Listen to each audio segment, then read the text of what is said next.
और यूजफुल भी है। तो बीएड कॉलेज प्रबंधन को इसके लिए साधुवाद, उन्होंने मुझे मौका दिया, आप हमें आमंत्रित किया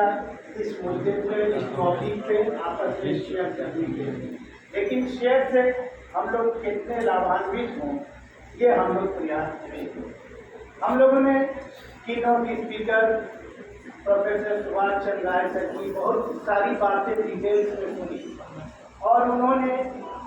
हर एंगल से ईस्टर्न एंड वेस्टर्न फिलॉसफी से जोड़ते हुए हम लोगों के बाद सामने अपनी बातें रखी। फिर नीरज सर ने अपनी बातें बहुत व्यापक रूप से रखी, फिर फैज साहब ने रखी। अब लेकिन हम लोगों ने जो बेसिक चीज़ें हैं जो स्टूडेंट के लिए जानकारी के लिए मैं कुछ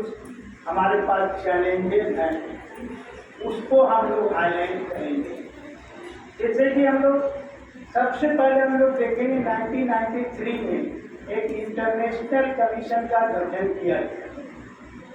जिसमें टेलर साहब को अध्यक्ष बनाया गया और उसमें भारत के जो सबसे उस समय के इम्पोर्टेंट एजुकेशनिस्ट थे डॉक्टर करण, उनको उसका मेंबर भी बनाया गया। इससे रिलेटेड रिपोर्ट जो है हम लोग के सामने 1996 में आई, 1996, उसमें उन्होंने बात कही कि लर्निंग द ट्रेजर विदिन नामक शीर्षक से आपके सामने प्रकाशित हुआ। लेकिन हम लोगों को इस फील्ड में रहते हुए भी बहुत कम लोगों को इसकी रिपोर्ट देखने का मौका मिला होगा। तो अगर हम लोग लर्निंग फील्ड के आदमी हैं, सबसे पहली चीज़ वी आर लर्नर, हम टीचर हो गए और टीचर एजुकेटर्स हो गए तो कम्प्लीटली वी आर लर्नर। तो हम लोगों ने इस रिपोर्ट का चर्चा इसलिए मैं यहाँ कर रहा हूँ कि हमारे यूनिवर्स में, हमारे वर्ल्ड में जो भी परिवर्तन हो रहे हैं उसके 3 फैक्टर, उन तीनों फैक्टर्स को हम लोगों को हमेशा से हम लोगों के साथ चलेगा सदैव। इसमें सबसे पहला फैक्टर है इकोनॉमिकल फैक्टर, आर्थिक कारक। दूसरा फैक्टर है सोशल फैक्टर, हमेशा आपके साथ चलेगा। तीसरा फैक्टर जो है टेक्नोलॉजिकल फैक्टर, जिसकी बात हम लोग कर रहे थे और करेंगे,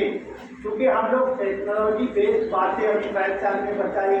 कि धनबाद के विद्यार्थी 97% जो इधर कर रहे हैं 3% कर रहे हैं। तो बड़ा ये ज़्यादा दृश्य हम लोगों के सामने आ गया। तो बहरहाल साइंस और टेक्नोलॉजी के फील्ड में, साइंस एंड टेक्नोलॉजी के फील्ड में हम लोग डिजिटलाइजेशन की बात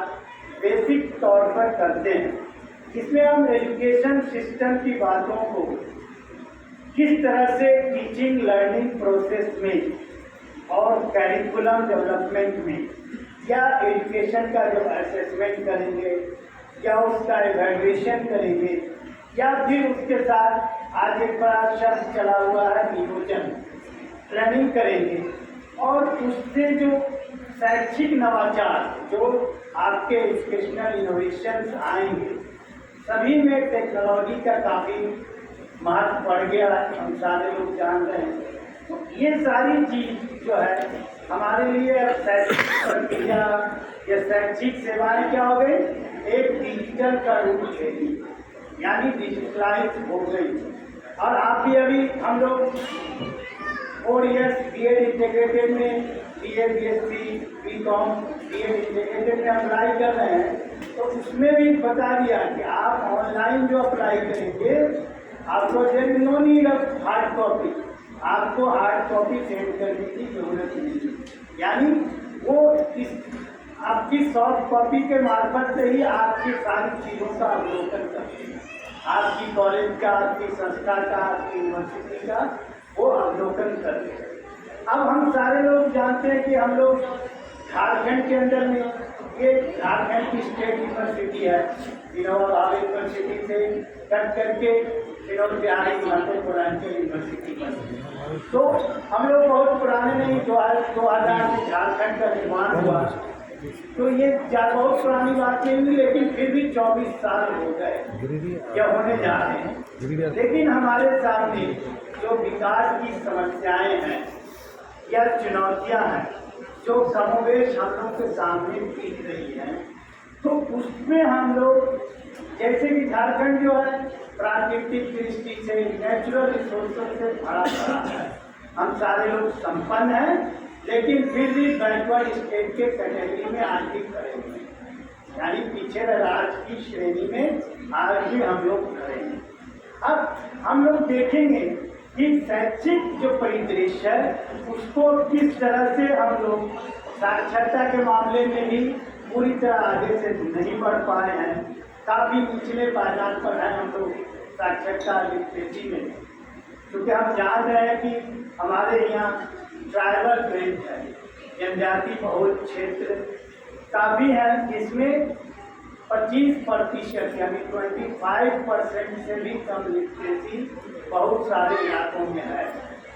हमारे इलाके में तो थोड़ा कम है, लेकिन झारखंड के अन्य क्षेत्रों में 25% से भी बिलो है।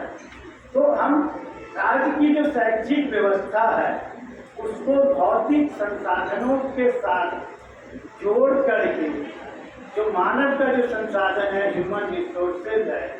उसके अभाव से जो हम लोग गुजर रहे हैं, उसको शैक्षिक परिदृश्य के थ्रू हम लोग कैसे दूर करेंगे, तो ये सवाल हम लोगों के लिए उठता है। इसलिए हम लोगों ने सबसे पहले क्या किया, स्कूल एजुकेशन के अंदर में ई विद्या वाणी जो है आपके सामने एक विद्यालय स्तर पर इस गतिविधि से हम लोगों को जोड़ा गया, या हमने बच्चों को CBSE स्कूल के बच्चों या जैक के बच्चों को डिफरेंट डेटा के